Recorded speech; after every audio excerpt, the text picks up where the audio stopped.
G'day citizens, I've been making these videos for a few weeks now, and I feel like we know each other pretty well. We are bros from another Mo, so I can be honest with you. I started Vault Recap to share community news and Fallout 76 updates. Last week I planned to do my usual weekly Vault Recap, but I started to feel unwell, and let's be honest, nobody wants to see a sickly citizen girl. Truth be told, I had just enough energy to sit, let alone do all the things it takes to create and produce these videos. So I put the old YouTube on hold while I got better. This got me thinking. My life has changed in the last few weeks, and I want to be open about that with you.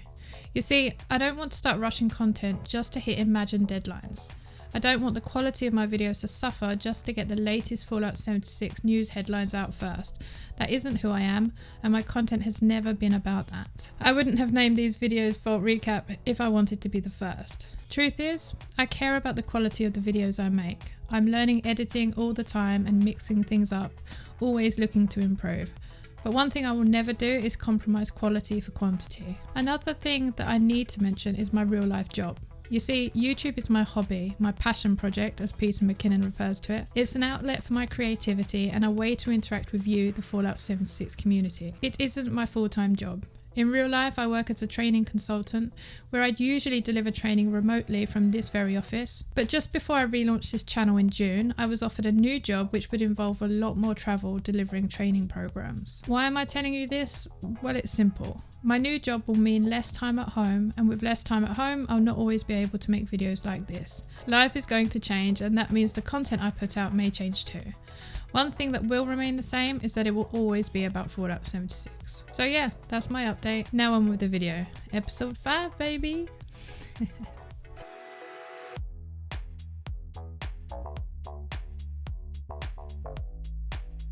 To quote the Ferrero Rocher advert, Bethesda, you really are spoiling us.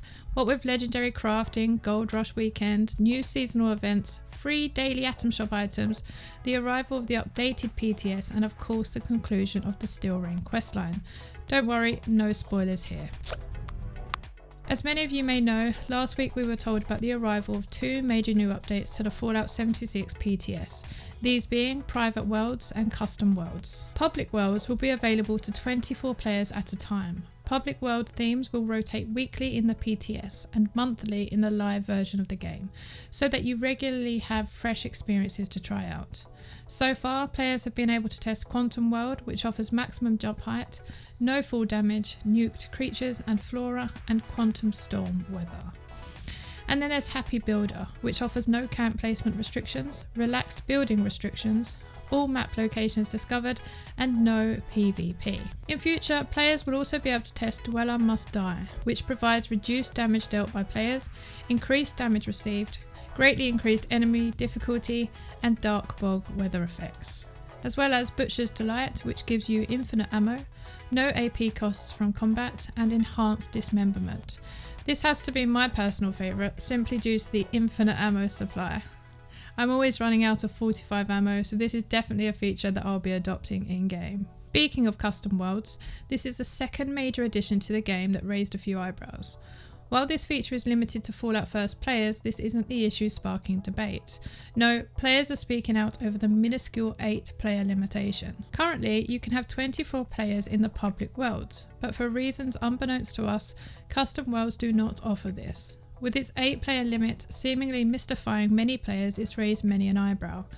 For streamers and creators who take part in Fallout charity streams, or friends who want to let loose with as many of their friends as possible, it would make perfect sense to increase the player limit. But whether Bethesda will increase this is yet to be seen. If you'd like to see this change or make your own suggestions for the PTS, jump into the Bethesda Game Studios Discord and hop into the PTS forum. For those who aren't joined up, I'll link the Discord below. Fallout Worlds will launch officially on console and PC in September. In the latest update for Daily Ops, Bethesda are adding new double mutation events, which crank up the difficulty for the most daring dwellers by giving enemies twice the usual number of mutations.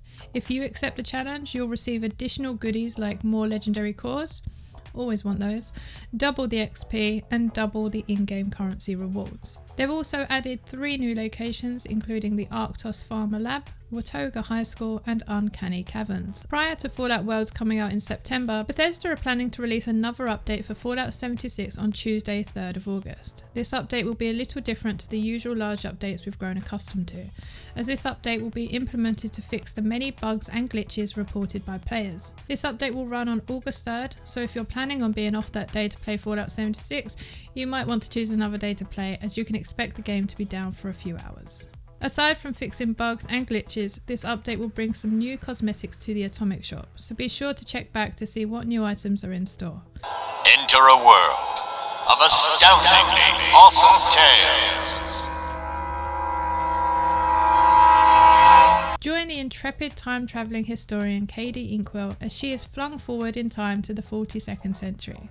This season, Bethesda have created a 3-part radio drama to help you learn the lore behind Katie Inkwell, where you can listen in as Inkwell is thrust into a dystopian future, where she'll search for answers to important questions like what mysteries does the future hold, and why are those dolphins walking? This series was released last week, so if you did miss any of them, check out the links in the description to catch up on parts 1 to 3.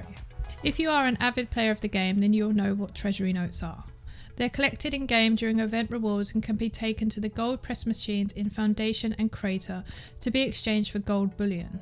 What's cool about the Gold Rush weekend is that your treasure notes will now be worth up to double the normal amount of gold bullion.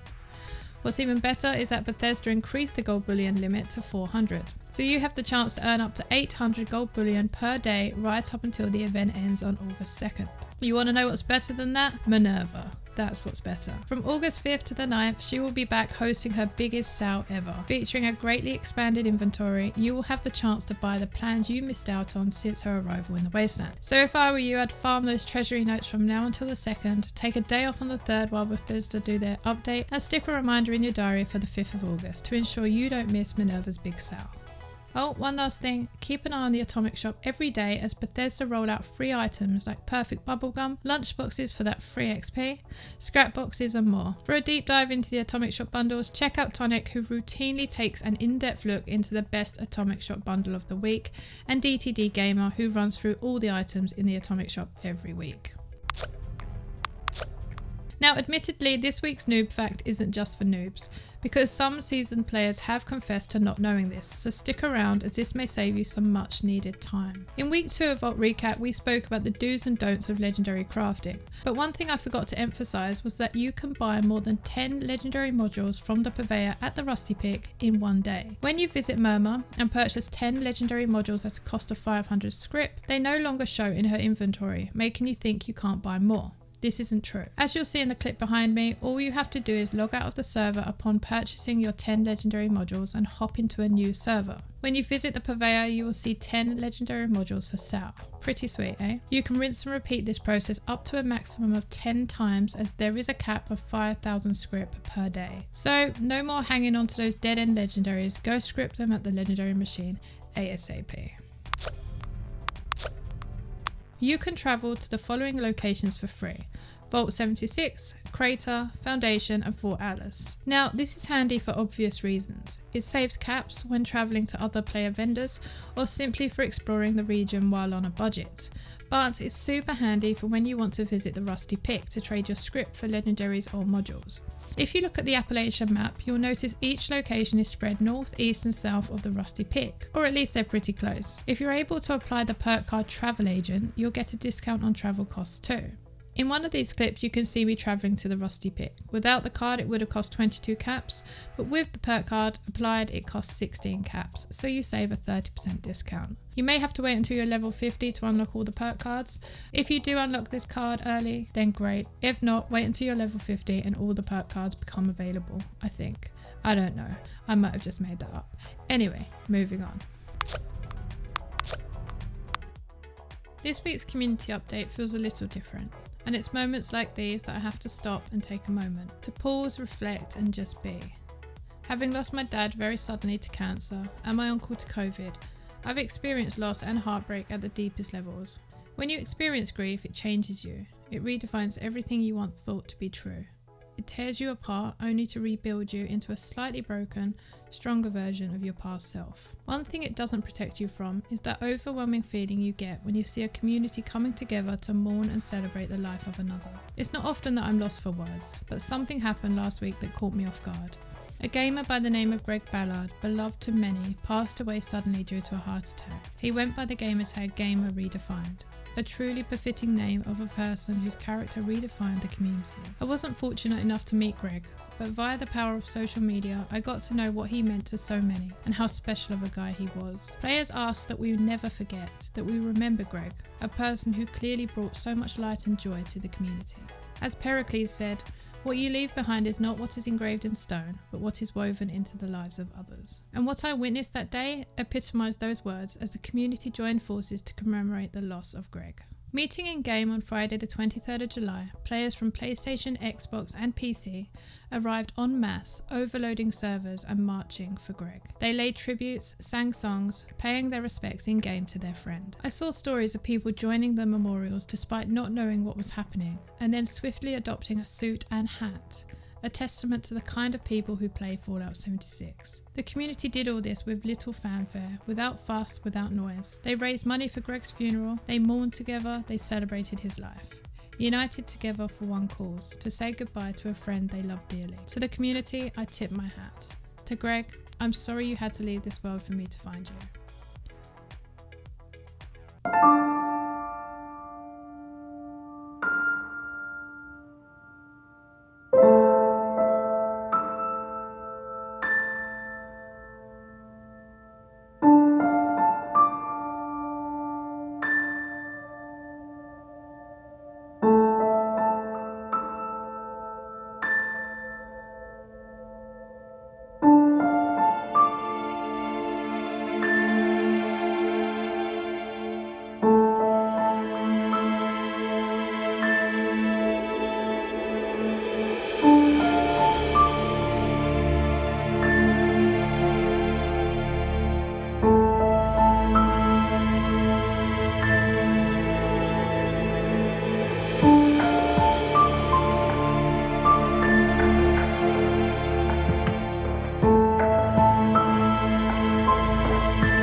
Now on to some social shares that I've received from the Fallout community over the last few weeks. This Vault Dweller created their own Vault City. I can't begin to imagine how long this took, but it really gives me Fallout 4 Diamond City vibes.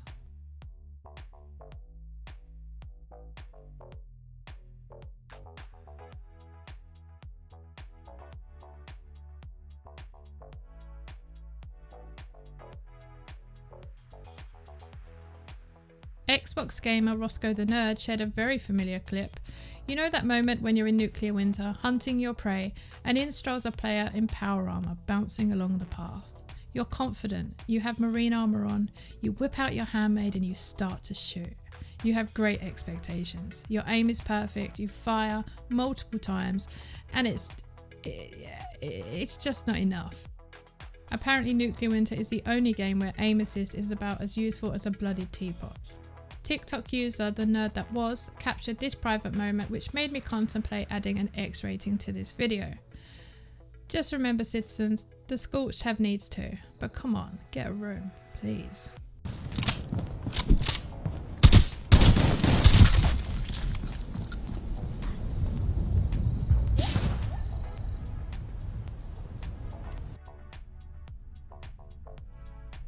Hey yo, what the There's nothing like a happy bot to cheer you up as you're wandering the wasteland, as Xbox gamer Redacted Logic can attest to, with this short but sweet clip.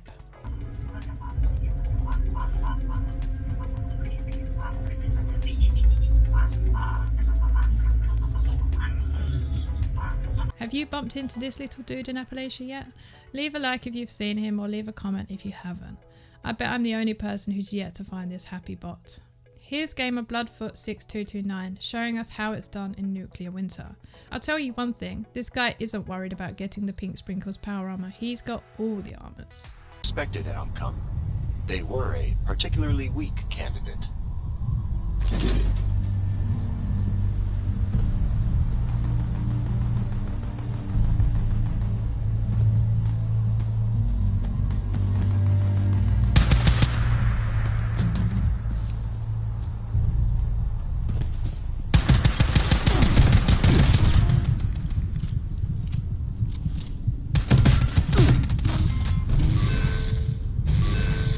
Your team has Pipe is life. Need I say more?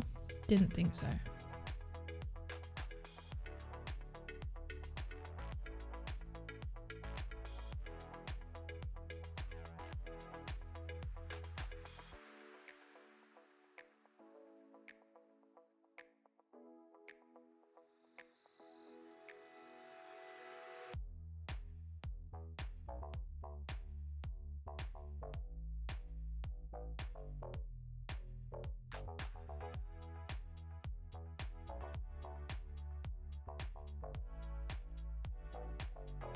This user shared the next clip whilst taking down the vertibirds. I didn't see it coming and neither did they by the looks of things. It's funny videos like this that make me look forward to making these Vault recaps. I need more of these in my life.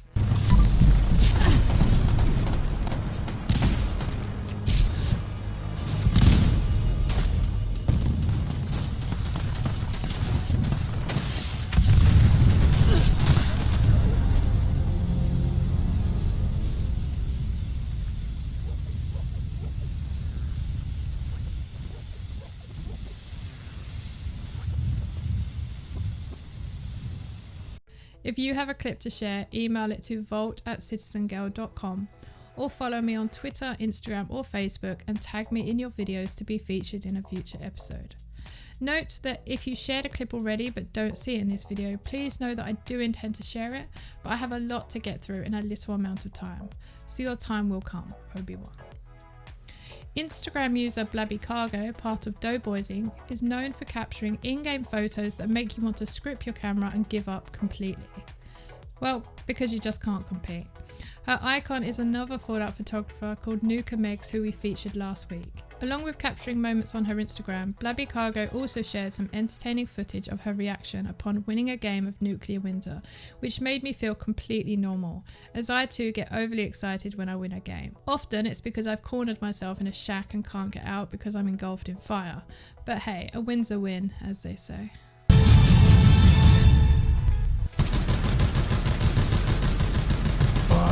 Come on, mate. I got it. I fucking Yes! Get in there, my son. Get in there.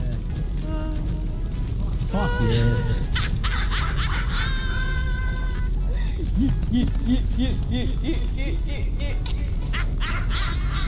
Yeah. Pretty much, because this is the inner circle. Where are you? I don't know where you are.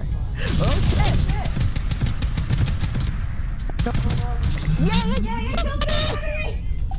What? Shut up. Oh my god! Thanks again for another week of Vault Recap. I am really enjoying making this series and I'm experimenting with new features all the time. I even made some YouTube shorts to showcase some of the coolest Atom Shop items in the game. Go check them out in the shorts section and let me know if you'd like me to make more. Speaking of shorts, I was talking to my mum on FaceTime while making one of them. She asked me what I was doing, so I said I'm making a YouTube short for the new Mr. Fuzzy cooking stove. A few moments passed and she said, well, are you going to show me these new shorts or what? Yeah, that's what I have to deal with. Anyway, that's all we have time for, so I'll bid you adieu. Take care, play safe, and as always, be a good citizen. Peace.